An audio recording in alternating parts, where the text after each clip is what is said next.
ڈر کے لبادے میں پوشیدہ ذہن سے محو نہ ہونے والی عجیب و غریب وحشتناک کہانی۔ تو آئیے کہانی کا آغاز کرتے ہیں۔ لندن شہر کی ویران اور سنسان گلیوں میں ایک آدمی اپنے بائیں ہاتھ میں شراب کی بوتل لیے نشے میں دھت چلا جا رہا تھا۔ وہ بلند آواز میں دنیا والوں کو کوس رہا تھا، بددعائیں دے رہا تھا۔ لعنت ہے تم پہ دنیا والوں، لعنت ہے، تم لوگ ایک غریب آدمی کے ساتھ ایسا سلوک کرتے ہو، لعنت ہے تم پہ۔ اگر آج میرے پاس کچھ نہیں تو کیا ہوا کل کو؟ میرے پاس بھی دنیا جہاں کی دولت ہوگی، ہر طرح کا عیش ہوگا میری زندگی میں، اور تم لوگ جو بڑے بڑے مکانوں میں رہتے ہو اور مجھ جیسے غریب مسکینوں کو پوچھنے کے روادار تک نہیں، میرے آگے بھیک مانگتے پھرو گے۔ آج تمہاری جیبیں نوٹوں سے بھری ہیں، کل جب تم اپنی انہی جیبوں میں ہاتھ ڈالو گے تو ان میں کنکر ہوں گے، تم لوگ کنگال ہو جاؤ گے، میں تم سب کو تباہ کر کے رکھ دوں گا۔ اس آدمی کا نام عمران تھا، اس کی عمر 32 سال تھی اور اس نے اپنی ساری زندگی یتیم خانے میں گزاری تھی۔ لوگوں کو یہ کچرے کے ڈھیر پر سے ملا تھا، تب یہ اتنا چھوٹا تھا کہ اسے بولنا اور چلنا بھی نہیں آتا تھا۔ ہاں، یہ ایک گود کا بچہ ہی تھا تب۔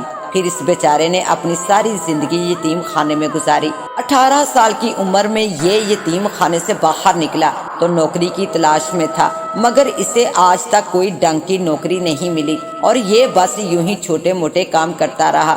آج کل بھی یہ شہر میں اخبار بیچا کرتا تھا، اس سے بامشکل بس اس کو 2 وقت کا کھانا ملتا۔ وہ ساری دنیا سے خفا تھا، ناراض تھا۔ کبھی کبھار وہ اپنے ماں باپ کو بھی کوستا اور بددعائیں دیتا کہ جنہوں نے اسے پیدا کرنے کے بعد کچرے کے ڈھیر پر ڈال دیا۔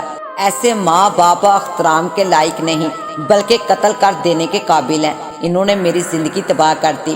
وہ ایک بار پھر زور سے چلایا، تب ہی اس کی نظر اپنی طرف آتے ایک آدمی پہ پڑی۔ وہ بھی اس کی طرح ہی خستہ حال لگ رہا تھا۔ وہ ذرا نزدیک آیا تو عمران نے دیکھا کہ اس کے ہاتھ میں بھی شراب کی بوتل تھی، لیکن چہرے پر ایک ہلکی سی مگر پھیکی سی مسکراہٹ رقص کر رہی تھی۔ عمران اسے دیکھتے ہی چکنا ہو گیا۔ اے کون ہو تم؟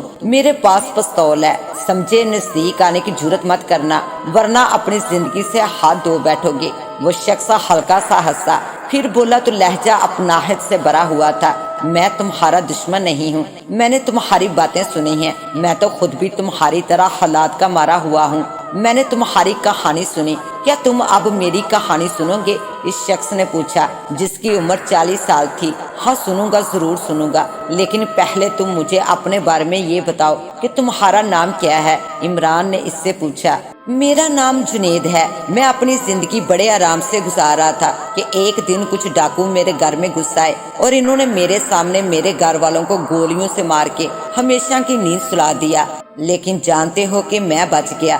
کئی دن ہسپتال میں زندگی اور موت سے لڑنے کے بعد میں صحت یاب ہو گیا، لیکن آج میں بالکل تنہا ہوں، اور جانتے ہو کہ ان کمینوں نے میرے سامنے میری بہنوں کی عزت لوٹی، لیکن میں کچھ بھی نہ کر سکا کیونکہ انہوں نے مجھے بے بس کر دیا تھا۔ آج بھی میرے کانوں میں مجھے اپنی بہنوں کی چیخیں سنائی دیتی ہیں جو مدد کے لیے بلا رہی تھی۔ جنید رکا، پھر بولا، یہ بتاؤ کہ تمہارا نام کیا ہے اور تمہارے ماں باپ نے تمہارے ساتھ کیا بدسلوکی کی؟ عمران ذرا سا ہنسا، پھر بولا، انہوں نے مجھے پیدا کر کے کچرے کے ڈھیر پر پھینک دیا، میں نے اپنی ساری زندگی یتیم خانے میں گزاری ہے۔ عمران نے اسے بتایا، چلو بیٹھنے کے لیے کوئی مناسب جگہ ڈھونڈتے ہیں اور پھر بات کرتے ہیں۔ جنید نے کہا تو پھر وہ دونوں آگے چل پڑے۔ ابھی ذرا سا ہی چلے ہوں گے کہ ان کو سامنے لکڑی کا ایک چھوٹا سا گھر دکھائی دیا جس کے باہر 2 آدمی ہاتھوں میں شراب کی بوتل تھامے باتوں میں مصروف تھے اور نہایت غمگین نظر آ رہے تھے۔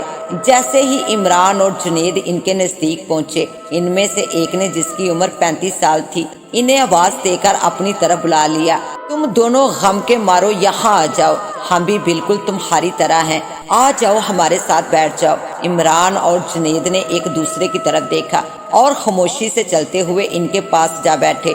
عمران اور جنید نے اپنے بارے میں بتایا۔ ان دونوں آدمیوں میں سے جس کی عمر 35 سال تھی، اس نے بتایا کہ اس کا نام یاسر ہے، اس نے اور ایک حسینہ نے پسند کی شادی کی تھی، پھر شادی کے بعد وہ دوسرے مردوں سے ملنے لگی۔ سچ تو یہ ہے کہ وہ ایک نہایت خراب کردار کی عورت تھی، اس نے اس کے ساتھ دھوکا کیا، اسے اپنی جھوٹی محبت کا فریب دیا۔ وہ اس سے کتنا پیار کرتا تھا اور وہ کیا نکلی، شادی سے پہلے شاید دعوے اور وعدے تو اس نے بھی نہیں کیے تھے کہ جتنے اس کی بیوی نے کیے تھے۔ پھر دوسرا آدمی جس کی عمر 33 سال تھی اپنے بارے میں بتاتے ہوئے کہنے لگا، اس کا نام کامران ہے، اس کے ماں باپ کم عمری میں ہی اس دنیا سے کوچ کر گئے، پیچھے اس کی چھوٹی بہن اور وہ رہ گیا۔ بہن نے منشیات فروخت کرنے کا کام چوری چھپے شروع کر دیا اور اسے کانوں کان خبر تک نہ لگنے دی۔ اسے اصل حقیقت کا تب پتہ چلا جب ایک روز پولیس کے لوگ اس کی بہن کو گرفتار کرنے اس کے گھر میں آ پہنچے۔ پچھلے کئی سالوں سے اس کی بہن جیل میں ہے اور وہ تنہا زندگی گزارنے پر مجبور ہے۔ جب کامران اپنی بات کر کے خاموش ہوا تو سب نے باری باری ایک دوسرے کی طرف دیکھا اور ہنس دیے۔ یاسر بولا، آج سے ہم سب پکے یار ہیں۔ یہ گھر جو نامعلوم کب سے خالی پڑا ہے، ہم اسے اپنا اڈا بنائیں گے، روزانہ رات کو یہاں آ کر ملا کریں گے اور خوب ڈھیر ساری باتیں کیا کریں گے۔ سب نے اس بات سے اتفاق کیا اور پھر یہ روز کا معمول بن گیا۔ اس رات وہ چاروں اپنے اڈے پر جمع ہو کر باتیں کر رہے تھے۔ انہوں نے کمرے کے وسط میں لکڑی کی ایک گول میز اور اس کے گرد لکڑی کی ہی کرسیاں سیٹ کی ہوئی تھی جن پر وہ بیٹھے ہوئے تھے۔ سگریٹ اور شراب کا دور چل رہا تھا۔ آسمان آج صاف تھا کہ ایسے میں اچانک ہی لکڑی کے اس چھوٹے سے گھر کا دروازہ کھلا اور ایک 28 سالہ لڑکی چلتی ہوئی اندر آ گئی۔ چاروں ایک ساتھ چونک پڑے۔ سب نے اس کی طرف حیرت سے دیکھا۔ یہ لڑکی آخر کون تھی جو اس طرح بلا اجازت ان کے گھر میں گھس آئی، اور وہ بھی اتنے اطمینان سے؟ لیکن اس سے پہلے کہ وہ کچھ کہتے وہ لڑکی خود ہی بول پڑی، ہائے ساتھیوں، میرے ساتھ کھیلنا پسند کرو کہ؟ اس نے مسکراتے ہوئے کہا۔ سب نے پہلی بار اسے بڑے غور سے دیکھا۔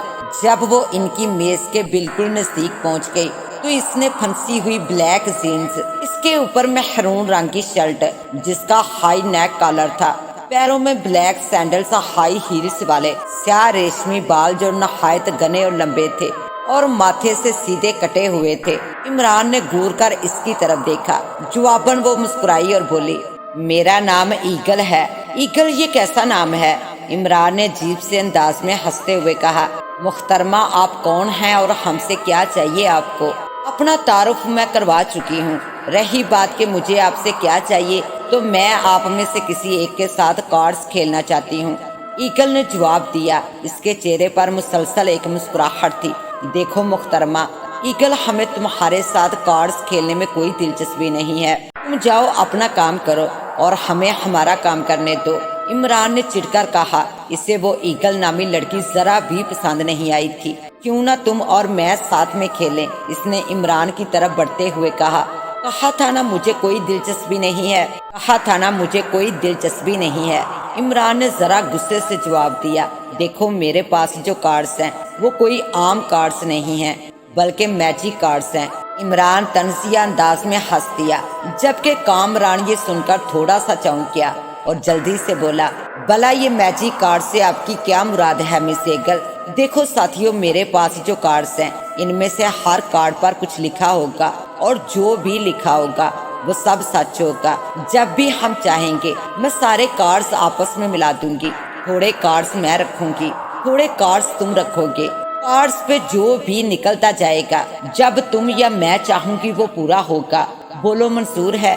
ایگل نے آخر میں عمران کی طرف دیکھتے ہوئے کہا۔ عمران کو یوں لگا جیسے وہ اسے چیلنج کر رہی ہو۔ اسے غصہ آ گیا اور وہ بولا، ٹھیک ہے مجھے منظور ہے، تو پھر شروع کرتے ہیں، آ جاؤ بیٹھ جاؤ۔ عمران نے اسے اپنے سامنے والی کرسی پر بیٹھنے کا اشارہ کیا۔ وہ جلدی سے بیٹھ گئی اور پھر اس نے اپنے پاس سے کارڈز نکالے اور انہیں ملانے لگی۔ پھر اس نے برابر برابر کارڈز اپنے اور عمران کے سامنے رکھ دیے۔ کارڈز ابھی الٹے رکھے تھے اس لیے کچھ معلوم نہیں تھا کہ ان پر کیا لکھا ہے۔ دونوں نے اپنے کارڈز اٹھا لیے۔ پہلی باری تمہاری، عمران نے اس سے کہا تو ایگل نے ایک کارڈز میز پر پھینکا تو جنید نے حیرت سے دیکھا۔ تو اب کیا؟ عمران نے عجیب سے لہجے میں پوچھا۔ اب یہ کہ میں چاہتی ہوں کہ باہر تیز ہوا چل پڑے ابھی، ایگل نے کہا، اور اس کے ساتھ ہی باہر واقعی تیز ہوا چل پڑی۔ گھر کی کھڑکی اور دروازہ بھی ہوا سے ہلنے لگا۔ چاروں ہی چونک پڑے۔ انہوں نے ایگل کی طرف دیکھا۔ وہ مطمئن انداز میں مسکرا رہی تھی۔ پھر یاسر بولا، اس میں کون سی حیرت کی بات ہے؟ میں مانتا ہوں کہ باہر ہوا بند تھی، لیکن ہوا کا یوں اچانک چلنا محض اتفاق ہو سکتا ہے، لیکن اس سے ہرگز بھی یہ ثابت نہیں ہوتا کہ یہ کارڈز میجک کارڈز ہیں۔ یاسر بول کر خاموش ہوا تو عمران بھی جلدی سے بولا، ہاں بالکل، اگر واقعی ان کارڈز میں ایسی کوئی بات ہے تو پھر اب میری باری۔ اتنا کہہ کر عمران نے کارڈز پھینک دیا۔ دوسرے دونوں دوست بھی بڑی دلچسپی سے دیکھنے لگے۔ میں چاہتا ہوں کہ بجلی ابھی کڑکے بہت زور سے۔ عمران کے یہ کہنے کی دیر تھی، باہر زور زور سے بجلی کڑکنے لگی۔ چاروں ہی گھبرا سے گئے۔ اچانک ہی جنید بول پڑا، ٹھہر جاؤ ٹھہر جاؤ، کیا یہ گیم کھیلنا مناسب بھی ہے یا نہیں؟ وہ متفکر نظر آ رہا تھا۔ میں یقین دلاتی ہوں یہ گیمز نہایت دلچسپ ثابت ہوگا۔ تو پھر ٹھیک ہے، اگلی باری تمہاری۔ عمران اب ذرا متاثر ہوا۔ ایگل مسکرائی اور اس نے اپنا اگلا کارڈ پھینک دیا۔ عمران کو اپنے بائیں کان میں کسی کی سرگوشی کی آواز سنائی دی۔ وہ آواز کسی لڑکی کی تھی اور وہ اس کا نام پکار رہی تھی۔ عمران ایک دم ہی بری طرح گھبرا گیا۔ اسے گھبراتا دیکھ کر سارے متوجہ ہو گئے۔ کیا ہوا؟ جنید جلدی سے بولا۔ کسی نے ابھی میرا نام پکارا، عمران نے بتایا۔ کس نے؟ کون تھا وہ؟ جنید نے پھر پوچھا۔ وہ کسی لڑکی کی آواز تھی۔ خیر چھوڑو، اب میری باری، میں کارڈ پھینکوں گا۔ اتنا کہہ کر عمران نے کارڈ پھینکا۔ سب نے دیکھا۔ میں چاہتا ہوں کہ بارش شروع ہو جائے، ابھی خوب زور و شور کی، عمران نے کہا، اور اس کے ساتھ ہی باہر بارش شروع ہو گئی۔ عمران سمیت سبھی حیرت زدہ سے دیکھ رہے تھے۔ چلو تو پھر اب میری باری، ایگل نے کہا اور ایک کارڈ پھینک دیا۔ میں چاہتی ہوں کہ اس میز پر جو ہمارے سامنے رکھی ہے، جس کے گرد ہم سب بیٹھے ہیں، اس پر جو گلدان ہے، اس میں رکھا ہوا پھول نامعلوم کب کا مرجھایا ہوا ہے۔ میں چاہتی ہوں کہ یہ پھول کھل جائے۔ ایسا کہنے کے ساتھ ہی وہ پھول ان سب کے سامنے کھل اٹھا تو وہ سارے کچھ ڈر سے گئے۔ تم آخر ہو کون جادوگرنی؟ عمران نے تیز لہجے میں پوچھا۔ میں اپنا تعارف کروا چکی ہوں، میں ایگل ہوں۔ چلو پھر اب میری باری۔ اتنا کہہ کر عمران نے ایک کارڈ اپنے سامنے میز پر پھینک دیا۔ میں چاہتا ہوں کہ کوئی ابھی ہمارا دروازہ کھٹکھٹائے۔ اس کے ساتھ ہی دروازے پر دستک ہوئی۔ وہ چاروں بری طرح چونک پڑے۔ کیا کروں؟ کیا کھول کر دیکھوں؟ عمران نے اپنے ساتھیوں کی طرف دیکھ کر پوچھا۔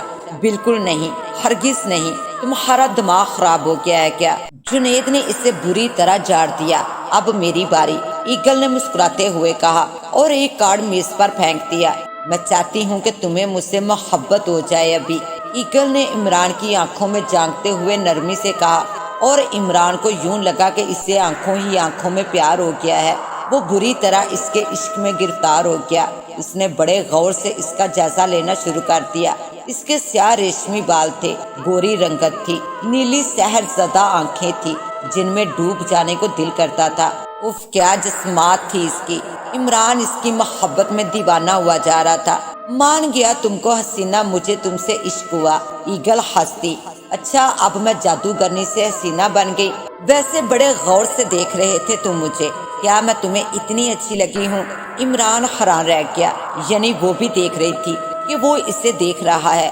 واہ، اس کی تو نگاہیں بھی عقابی تھی، بالکل اس کے نام کی طرح۔ جنید، یاسر اور کامران حیران پریشان ایک دوسرے کو دیکھ رہے تھے۔ تو پھر اب میری باری۔ اس کے ساتھ ہی عمران نے ایک کارڈ پھینکا۔ اس پر لکھا تھا لائف کارڈ۔ میں چاہتا ہوں کہ تمہیں ایک نئی زندگی ملے اور تم خوب جیو۔ ایگل مسکرائی۔ ٹھیک ہے، یہی ہوگا۔ تو پھر اب میری باری۔ اتنا کہہ کر ایگل نے بھی اپنا آخری کارڈ پھینک دیا۔ عمران نے اپنا آخری کارڈ پھینک دیا تھا۔ اب ایگل کی باری تھی۔ سب نے غور سے دیکھا، وہ ایک ڈیتھ کارڈ تھا۔ ویل، تو تم کیا چاہتی ہو؟ عمران نے اس کی طرف غور سے دیکھا۔ ایگل ہلکا سا ہنسی۔ اس کی ہنسی بالکل گینٹیوں کی طرح تھی۔ عمران کو یوں لگا جیسے ایک ساتھ کئی گینٹیاں باز اٹھی ہوں۔ میں کسی کی موت چاہتی ہوں، اور کب چاہتی ہوں یہ میں کچھ نہیں بتاؤں گی۔ اچھا تو ساتھیوں، کارڈز ختم ہوئے، یعنی گیم ختم ہوا۔ اب میں چلوں گی۔ اتنا کہہ کر ایگل اپنی جگہ سے کھڑی ہو گئی۔ اس نے کارڈز سمیٹے اور جانے لگی۔ تبھی عمران نے اسے روکا۔ رک جاؤ لڑکی، مجھے اپنی محبت میں مبتلا کر کے تم کہاں چلتی؟ گھبراؤ مت، ہم پھر ملیں گے، بہت جلد میں تم سے پھر ملوں گی۔ یہ کہتی ہوئی ایگل رکی نہیں اور باہر نکل گئی۔ اس کے جانے کے بعد عمران نے دیکھا کہ وہ اپنا ڈیتھ کارڈ وہی میز پر بھول گئی ہے۔ عمران نے اسے اٹھا کر اپنی جیب میں رکھ لیا۔ دوستو مجھے تو اس ایگل نامی لڑکی سے عشق ہو گیا ہے۔ عمران نے مسکراتے ہوئے ایک آہ بھری۔ کیا سچ میں؟ یاسر نے حیران پریشان لہجے میں عمران سے سوال کیا۔ ہاں سچ میں، وہ تو ٹھیک ہے، لیکن اگر تم اسے اپنی بیوی بناتے ہو تو اسے رکھو گے کہاں؟ اس کا خرچہ کیسے پورا کرو گے؟ جنید نے پوچھا۔ ہاں تم درست کہتے ہو، اس کے لیے اب مجھے بہت محنت کرنا پڑے گی، لیکن میں کروں گا۔ میں جیسے تیسے کر کے اپنا خود کا گھر بھی بناؤں گا، اچھی نوکری بھی کروں گا۔ اچھا دوستو، اب میں چلتا ہوں۔ اتنا کہہ کر عمران اپنے ساتھیوں کو الوداع کہتا ہوا باہر چلا گیا۔ وہ سارے آپس میں ایگل کی باتیں کرنے لگے۔ اگلے روز صبح سویرے ہی عمران کی آنکھ کھل گئی۔ اسے نیند سے بیدار ہوتے ہی ایگل اور اس کا حسین چہرہ یاد آ گیا۔ وہ بستر سے جلدی باہر نکلا۔ اس نے ایک گھمنڈی اور بدماش آدمی سے اس کے گھر میں ایک چھوٹا سا کمرہ کرائے پر لے رکھا تھا۔ وہاں اس نے ایک طرف چھوٹا سا چولہا اور کھانے پکانے اور چائے وغیرہ کے لیے چند برتن رکھے ہوئے تھے۔ ایک طرف واش روم تھا اور اس کے باہر ایک چھوٹا واش بیسن تھا۔ ابھی وہ ناشتے کے لیے چائے کا پانی چولہے پر چڑھا ہی رہا تھا کہ اس کے کمرے کا دروازہ اس کے مالک نے پیٹنا شروع کر دیا۔ دروازہ کھولو، ابھی تک پڑے سو رہے ہو کیا؟ ابھی تک نیند کے مزے لوٹ رہے ہو؟ باہر سے آواز آئی۔ آ رہا ہوں، عمران نے کہا اور چائے کو بیچ میں ہی چھوڑ کر دروازہ کھولنے اٹھ گیا۔ جلدی کھولو ورنہ توڑ دوں گا۔ کھول رہا ہوں بھائی، کھول رہا ہوں، عمران نے کہا اور دروازہ کھول دیا۔ سامنے ایک موٹا سا آدمی سیاہ پتلون پہ وائٹ ٹی شرٹ پہنے کھڑا اسے بری طرح گھور رہا تھا۔ مکان کا کرایہ دے دوں گا، پہلے مجھے میری تنخواہ تو مل جائے۔ تنخواہ، ایک تو تمہارے منہ سے میں اسی ایک لفظ کی تکرار سن سن کر تھک چکا ہوں۔ آج 2 تاریخ ہے، تم سے کتنی مرتبہ کہا ہے کہ کرایہ پہلی تاریخ کو مل جانا چاہیے، مجھے سمجھے؟ پہلی تاریخ کو مل جانا چاہیے۔ اس نے شہادت کی انگلی دکھائی۔ مگر تم ہو کہ تم پہ کوئی اثر نہیں ہوتا، ہر مہینے مجھے تمہارا دروازہ بجانا پڑتا ہے کہ کرایہ دو۔ اس آدمی نے مزید کہا، کرایہ بھی مل جائے گا، مگر آپ پلیز تھوڑا تحمل تو رکھیے۔ عمران نے اس کا غصہ ٹھنڈا کرتے ہوئے کہا، دراصل ابھی تک مجھے میری تنخواہ نہیں ملی ہے، مجھے امید ہے کہ آج یا کل مل جائے گی، اور جیسے ہی ملے گی میں آپ کو کرایہ دے دوں گا۔ عمران نے اس سے کہا، ہاں اور میں بھی امید کرتا ہوں کہ تمہیں آج ہی تنخواہ مل جائے، ورنہ میں اب مزید اپنے گھر میں نہیں رکھوں گا، سمجھ گئے نا تم؟ اس آدمی نے غصے سے کہا اور وہاں سے چلا گیا۔ اس کے جانے کے بعد عمران نے دروازہ بند کیا اور منہ ہی منہ میں کچھ کہنے لگا۔ ایک تو اسے سر کہتے ہوئے مجھے اتنا برا لگتا ہے، سالہ 1 نمبر کا گنڈا بدماش۔ عمران یوں ہی بڑبڑاتا ہوا ناشتے کی تیاری میں دوبارہ سے لگ گیا۔ اس کے کچھ ہی دیر بعد عمران اور اس کا دوسرا اخبار بیچنے والا ساتھی سڑک پر کھڑے اخبار بیچ رہے تھے۔ آج کی تازہ خبر، ڈاکوؤں نے بینک کو لوٹ لیا، آج کی تازہ خبر۔ عمران نے دوبارہ آواز لگائی اور پھر اپنے ساتھی کی طرف دیکھ کر بولا، یار ہنری، ایک بات تو بتا، تم نے کبھی کسی سے محبت کی ہے؟ میرا مطلب سچی محبت۔ ہاں کی ہے، اپنے ماں باپ سے، اپنے دادا دادی سے، جو کہ اب اس دنیا میں نہیں رہے۔ اس کے علاوہ مجھے اپنی پالتو بلی سے بے حد پیار ہے۔ ہنری نے اس کی طرف دیکھے بغیر لاپرواہی سے جواب دیا، یار مذاق چھوڑ، میں وہ والی محبت کی بات نہیں کر رہا۔ کبھی کسی حسینہ سے محبت ہوئی تجھے؟ حسینہ سے محبت؟ میرے پاس ہے کیا کسی کو دینے کے لیے کہ کسی سے محبت کروں گا؟ میں اپنا خود کا خرچہ مشکل سے چلا رہا ہوں، میں عورت کے چکر میں نہیں پڑ سکتا۔ آج کل عورتیں ویسے ہی دولت کی خاطر شادی کرتی ہیں۔ جس مرد کو دیکھا کہ اس کے پاس بہت بینک بیلنس ہے، اسی پہ فدا ہو جاتی ہیں۔ ہمارے جیسوں کو کون پوچھتا ہے یار؟ ہنری نے آہ بھر کر کہا، ہاں ویسے کہتا تو صحیح ہے۔ اچھا یہ تو بتا، تم نے کبھی ایگل کو دیکھا ہے؟ یہ ایک لڑکی ہے، کل رات کو میری اس سے ملاقات ہوئی، آنکھوں ہی آنکھوں میں پیار ہوا اور شادی کا ارادہ کر لیا۔ عمران نے اس سے کہا، ایگل یہ کیا بلا ہے؟ میں کسی ایگل کو نہیں جانتا اور جاننا بھی نہیں چاہتا، ایگل تو نام ہی نحوست زدہ ہے۔ ہنری نے عجیب بیزاری سے کہا، تجھے ایگل سے نہیں ملنا تو نہ مل، لیکن دیکھ میری ایگل کے بارے میں ایسے الفاظ اپنے منہ سے مت نکال۔ عمران برا مان کر بولا، اچھا چل چھوڑ، خفا مت ہو، یہ بتا کہ تیری وہ ایگل دیکھنے میں کیسی ہے؟ انسان بھی لگتی ہے یا پھر سچ سچ کی ایگل ہے؟ ہنری نے اسے ہنستے ہوئے چھیڑا۔ عمران بھی ہلکا سا ہنس دیا، پھر بولا، یار تجھے اندازہ ہی نہیں ہے کہ وہ کتنی خوبصورت ہے۔ یقین کر سیاہ ریشمی لمبے گھنے بال ہیں اس کے، نیلی جھیل جیسی آنکھیں ہیں، یار کیا لگتی ہے وہ۔ عمران خوشی سے چور لہجے میں بولا۔ اتنے میں ایک گاہک اخبار لینے رکا تو عمران اور ہنری نے باتوں کا سلسلہ ختم کیا اور پھر سے آوازیں لگانے لگے۔ آج کی تازہ خبر، بینک کو ڈاکوؤں نے لوٹ لیا۔ اس رات عمران، جنید، یاسر اور کامران اپنے اڈے پر موجود تھے۔ باہر آسمان پر بادل آ رہے تھے، لگتا تھا کہ ابھی طوفانی بارش شروع ہو جائے گی۔ سب باتیں کر رہے تھے لیکن عمران بالکل چپ چاپ بس سگریٹ کے کش لے رہا تھا۔ یار عمران کیا بات ہے، آج بڑے کھوئے کھوئے سے لگ رہے ہو، جنید نے اس کی طرف فکر مندی سے دیکھ کر پوچھا۔ بس یوں سمجھو دوستو کہ تمہارا دوست کہیں کھو سا گیا ہے، کسی کی یاد میں، کسی کی چاہ میں ہار گیا، لاپتہ ہو گیا۔ دور کہیں کہکشاں سے میری ایگل کو بلا دو، عمران نے عجیب اداس لہجے میں کہا۔ تو یاسر جلدی سے بولا، ارے چھوڑ یار اس ایگل کو، وہ تو کوئی جادوگر نہیں تھی، تجھ پہ اپنی محبت کا جادو کر کے چلتی بنی، وہ نہیں آنے کی اب۔ ایسا مت کہو یاسر، اگر وہ نہ آئی تو تمہارا دوست بھی پھر اس دنیا سے چلا جائے گا، عمران قدرے جذباتی لہجے میں بولا۔ تو جنید سے اس کی یہ حالت دیکھی نہ گئی، وہ فوراً اس کا موڈ اچھا کرنے کے لیے بولا، ارے ایگل ضرور آئے گی یار، بلکہ کسی دن اپنی چڑیا، یاسر کی کوئل اور جنید کی بلبل بھی آئے گی۔ چلو سارے آج مل کر ایک جام ایگل کی یاد میں پیتے ہیں۔ جنید نے جلدی جلدی گلاسوں میں شراب نکالی اور سب پینے لگے اور پھر پیتے ہی چلے گئے۔ جب سب کو نیند آنے لگی، شراب کی بوتلیں بھی خالی ہو گئی تو سب کو ہوش آیا اور عمران نے کہا، دوستو اب واپس اپنے اپنے ٹھکانوں پہ چلتے ہیں، بہت رات ہو گئی ہے۔ اچانک ہی زوردار بجلی کڑکی، دوستو لگتا ہے بارش بھی شروع ہونے والی ہے، چلو میں تو چلا۔ اتنا کہہ کر عمران وہاں سے نکلتا چلا گیا۔ اب عمران کا رخ اپنے چھوٹے سے گھر کی جانب تھا۔ راستے میں ایک ایسا علاقہ بھی پڑتا تھا جہاں بڑے بڑے درخت اور سبزہ تھا۔ وقفے وقفے سے بجلی کڑکتی تو پورا علاقہ بجلی کی آواز سے گونج اٹھتا۔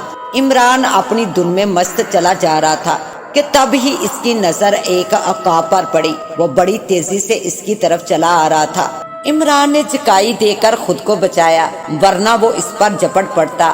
ایک بار پھر وہ عقاب نیچے اس پر حملہ آور ہوا تو عمران نے پھر خود کو بچایا، اور پھر تو جیسے وہ عقاب عمران کے پیچھے ہی لگ گیا، بار بار اس پر حملہ کیے جاتا اور وہ بڑی مشکل سے اپنے آپ کو بچاتا، اور پھر اسی چکر میں عمران کا پاؤں مڑا اور وہ گر گیا۔ اس کا سر ایک بڑے پتھر سے ٹکرایا اور جیسے خون کا فوارہ ابل پڑا۔ چند ثانیے کے لیے تڑپنے کے بعد عمران نے اپنی زندگی ہار دی۔ اس کے ساتھ ہی وہ عقاب اڑتا ہوا زمین پر اتر گیا اور اس کی شکل ایگل جیسی ہو گئی۔ ہاں وہی ایگل اب عمران کے سامنے کھڑی تھی جو کل اس کے ساتھ میجک کارڈز کھیل کر گئی تھی۔ اس نے آگے بڑھ کر عمران کی کوٹ کی جیب سے ڈیتھ کارڈ نکالا جو وہ کل چھوڑ گئی تھی اور جو ابھی تک عمران نے اپنے کوٹ کی جیب میں سنبھال کر رکھا ہوا تھا۔ ایگل وہ کارڈ لے کر ایک طرف کو خاموشی کے ساتھ چلتی۔ اگلے روز کے وقت جنید، یاسر اور کامران عمران کی لاش کے پاس کھڑے اسے دیکھ رہے تھے اور افسوس کے ساتھ رو رہے تھے، اور ساتھ ہی ساتھ ایک دوسرے کو تسلی بھی دیتے جا رہے تھے۔ لیکن ان میں سے کسی نے بھی یہ نہ دیکھا ایک عقاب قریب کے ایک درخت کی شاخ پر بیٹھا ہوا انہی کو دیکھ رہا ہے، اور اس کے برابر کی شاخ پر میجک کارڈز کی وہ تھیلی لٹک رہی ہے۔ ہاں وہی میجک کارڈز جو ایگل کے پاس تھے۔ اس کے ساتھ ہی اب مجھے دیں اجازت، ملتے ہیں انشاءاللہ ایک نیو کہانی کے ساتھ، تب تک کے لیے اللہ نگہبان۔